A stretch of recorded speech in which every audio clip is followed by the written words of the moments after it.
The FIA just exposed something illegal on Lewis Hamilton's Ferrari after the race in Abu Dhabi, and it's bad. A single technical failure could now erase his final result and cause a disaster for Ferrari's championship hopes. How did the 7-time world champion end up driving a car that didn't even meet the basic rules? This might be the biggest post-race scandal of the season, and if you want to stay ahead of every F1 shocker, hit that subscribe button now before the next twist drops. The final race of the 2025 Formula One season was supposed to close the year on a high, but instead, Abu Dhabi became the epicenter of a post-race earthquake. Hours after the checkered flag, the FIA released an official bulletin that stunned the paddock. Lewis Hamilton's Ferrari SF25 had failed post-race inspection. Specifically, the FIA detected excessive plank where beneath the chassis a violation that breaches Article 3.5.9 of the technical regulations. It was not a minor oversight. The wording used by the stewards was severe, indicating clear and unacceptable non-compliance. This wasn't just another mechanical issue. It was a regulatory breach with potential championship implications. For Ferrari, a team already under pressure to deliver results in Hamilton's debut year, this was the worst-case scenario at the worst possible time. What makes this revelation even more explosive is the context surrounding Ferrari's setup choices all weekend. From free practice 1, engineers had been chasing balance on both cars, with Hamilton reporting persistent instability at the rear under braking and through medium-speed corners. Unlike Charles Leclerc's side of the garage, Hamilton's team chose an aggressive low downforce configuration in the hopes of unlocking more straight-line speed on Yas Marina's long back straight. That gamble seems to have come at a cost. The lower ride height while helping the car's top end appears to have caused the underbody plank to repeatedly strike the tarmac. Over a full race distance, that excessive wear moved the car outside legal limits. The FIA's post-race check involves measuring the plank thickness at several reference points under the car. If the wear is too deep, usually more than 1 millimeter, the car is automatically considered non-compliant, regardless of intent. This rule exists to discourage teams from running ultra-low ride heights for aerodynamic advantage. In Hamilton's case, the FIA found unacceptable levels of abrasion along the central plank zone, the very area most sensitive to aerodynamic pressure and floor stall effects. Leclerc's car passed the same check. That immediately raised suspicions inside the paddock. 2 identical cars in the same team, running under the same conditions, yet only one broke the rule. That discrepancy has become the cornerstone of the controversy. Ferrari now finds itself under massive scrutiny. Technical director Diego Tondi is said to be leading an internal audit to determine if infraction was caused by a setup miscalculation, a faulty component, or worse, a conscious decision to push the boundaries for performance gains. Sources inside Maranello have quietly admitted that ride height sensors flagged abnormal readings on Hamilton's car during FP2, but the data was overruled by a software override intended to simulate race fuel loads. If that's true, it implies Ferrari willingly accepted the risk of skirting the regulations. And now, the consequences may go beyond just Hamilton's result. They could damage the team's reputation, and by extension, the legacy Hamilton hoped to build in red. From a sporting perspective, this scandal couldn't come at a more sensitive moment. The Constructors' Championship was still in play, and Hamilton's P8 finish contributed vital points in the final standings. If the FIA chooses to disqualify him, Ferrari could drop below Mercedes, a symbolic humiliation given Hamilton's dramatic transfer from Brackley to Maranello just 1 year prior. Even worse, it would mark the 3rd time this season that Ferrari has failed a technical regulation, a pattern the FIA will no longer overlook. For a team that prides itself on engineering excellence, this repeated rule-bending narrative is starting to feel less like coincidence and more like culture. What will the punishment be? Most likely, a disqualification from the Abu Dhabi Grand Prix, which would nullify Hamilton's final result and expunge any points earned. Depending on how the FIA classifies the breach, whether as a setup fault or a deliberate attempt to extract illegal performance, Ferrari could face further sanctions, including a monetary fine or a warning that carries into the 2026 campaign. That's the danger of post-race irregularities. They don't just undo a result, they expose a team's entire operational integrity. And in this case, the damage may not be reparable with a press release. Behind closed doors, the emotional toll is already visible. Hamilton didn't celebrate post-race with his usual energy. His brief interview after the FIA statement was restrained, his voice low, his eyes downcast. "We had pace, but something felt off," he said. That line now feels loaded. He's a veteran of controversies, but this one cuts deep. He came to Ferrari to lead a revolution, not to be caught in the middle of another scandal. And now, as the dust settles in Abu Dhabi, the question lingers not just whether the car was illegal, but whether Ferrari is equipped to give him the clean slate he came for. The fundamental problem is brutally clear. Lewis Hamilton competed in the 2025 Abu Dhabi Grand Prix with a car that no longer met the minimum legal standards required by the FIA. It was not strategy. It was not tire management. It was not even driver error. This was a technical breach, grounded in black and white regulation, which exposes one of the most serious vulnerabilities a top-tier team can suffer: a failure in car legality. And when that failure comes under the nose of motorsport's most seasoned governing body, there are no excuses, only consequences.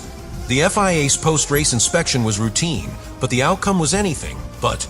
The floor plank on Hamilton's SF-25, a component designed to ensure teams don't run dangerously low ride heights, was found to be excessively worn beyond the legal tolerance.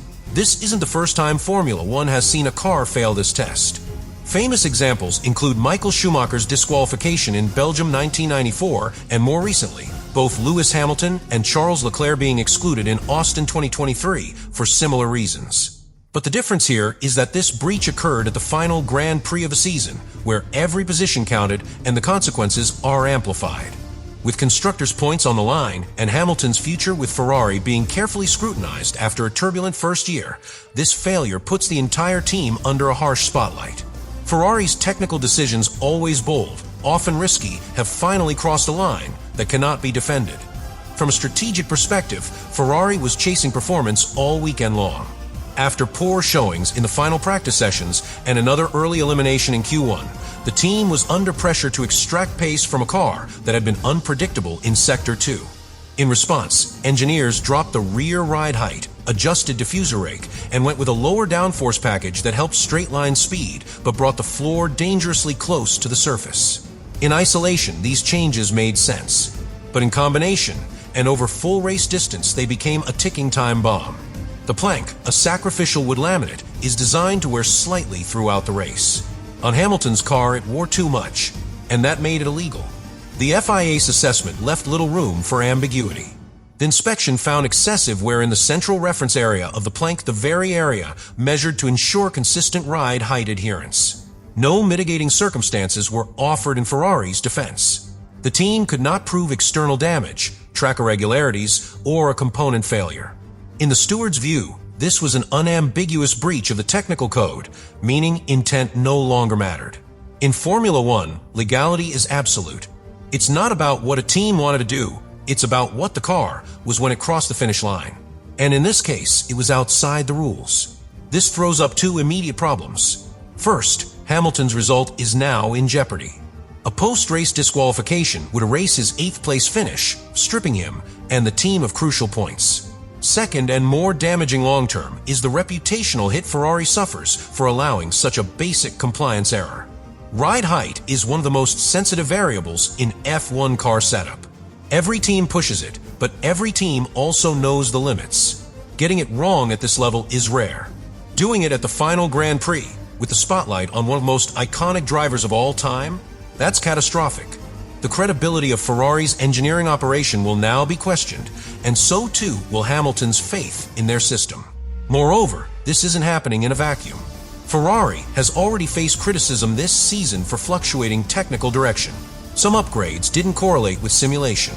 Mid-season updates introduced porpoising rather than solving it. And now, a final race breach that could cost the team points, standings, and driver morale. It suggests systemic misalignment between design, simulation, and real-world behavior, an issue no top-tier team can afford. The SF-25 was supposed to be a transitional car to carry Hamilton into the new regulation era. Instead, it has delivered one of the most controversial moments of a campaign, and possibly the most embarrassing. And let's not ignore the psychological damage. For Lewis Hamilton, this failure cuts deep. He joined Ferrari with the intention of writing a historic final chapter, one built on excellence, resilience, and redemption. Instead, he finds himself part of a headline that reads illegal CAR. Regardless of fault, his name is now attached to a post-race scandal that will follow him. For the FIA, this is just another regulatory action. But for Hamilton and Ferrari, it's a defining moment. One that shouts to the world, we weren't ready. We made a mistake. And we got caught. Ferrari's engineering gamble in Abu Dhabi started long before the race weekend. It began in the simulator, where the team identified that to be competitive on the long straights of Yas Marina, the SF-25 needed to be configured for maximum aerodynamic efficiency. That meant reducing downforce, minimizing drag, and crucially, lowering the car's ride height to increase ground effect efficiency. It was a bold strategy aimed at compensating for Ferrari's known deficit in straight-line speed compared to Red Bull and McLaren. But that decision immediately placed the car and Lewis Hamilton on a razor's edge between legal compliance and performance gain. The SF-25's floor design is highly sensitive to vertical displacement. Ferrari's engineers had evolved the concept introduced mid-season a new diffuser geometry paired with a flexible plank interface to maintain airflow stability. On paper, the balance between downforce generation and floor preservation was manageable. But in reality, track conditions in Abu Dhabi were far bumpier than expected. Multiple teams complained about bottoming out through Sector 2, but only Ferrari pushed the configuration to the limits. The wear on Hamilton's plank was not random, it was the result of a calculated trade-off that went too far. Telemetry confirms that Hamilton's car was consistently running below the optimal ride height during corner entry and braking. The vertical oscillations, even on full fuel generated micro-impacts that sanded the plank away millimeter by millimeter. Unlike Leclerc's car, which was set up with a slightly stiffer rear suspension and higher rake, Hamilton's configuration prioritized rotation and low drag efficiency. That choice allowed him to make up time on the straights, but left him vulnerable to underbody damage over a full race stint. The FIA's plank wear measurement, which uses high-precision calipers, exposed the downside of Ferrari's setup logic in painful detail. It's important to note that plank wear is one of the few absolute parameters in Formula One's technical regulations. There's no gray area, no tolerance windows. If it's worn beyond the allowed depth typically measured from a reference thickness of 10 millimeters, it's an automatic breach. Unlike other components like wings or brake ducts that can flex or fail due to contact, the plank is expected to wear linearly and predictably. That predictability makes its failure a red flag. It means the team either misjudged the ride height or knowingly accepted the risk. In either case, it's a failure of engineering control. Ferrari's internal telemetry systems should have picked up the excessive skid events early in the race. Ride height sensors are constantly logging suspension travel, floor deflection, and impact loads. Any spike in plank contact is visible in real time through telemetry traces. The fact that this wasn't corrected during Hamilton's only pit stop suggests either the team didn't interpret the data as dangerous or worse, they did, but decided to carry on regardless. In championship-deciding moments, teams often take calculated risks. But when those risks violate the regulations, the outcome is no longer in their hands. The ripple effect now reaches beyond the garage walls. This incident could force the FIA to introduce new pre-race plank compliance checks, particularly at low downforce circuits. It could also spark internal changes at Ferrari, especially in their vehicle dynamics department. The spotlight is now firmly on the processes that led to this decision, who approved the setup, who ignored the wear data. And how did Hamilton, a driver renowned for his mechanical sympathy, end up at the center of a controversy he didn't cause? These are engineering questions with sporting consequences. Ultimately, this was a race lost in the simulator. A setup path chosen days in advance turned into a technical disaster on Sunday night. Ferrari pushed the envelope, but the floor failed. And in a sport where millimeters separate legality from disqualification, the SF-25's design philosophy for Abu Dhabi may now be remembered not for its innovation, but for the scandal it triggered. Engineering brilliance walks hand in hand with discipline.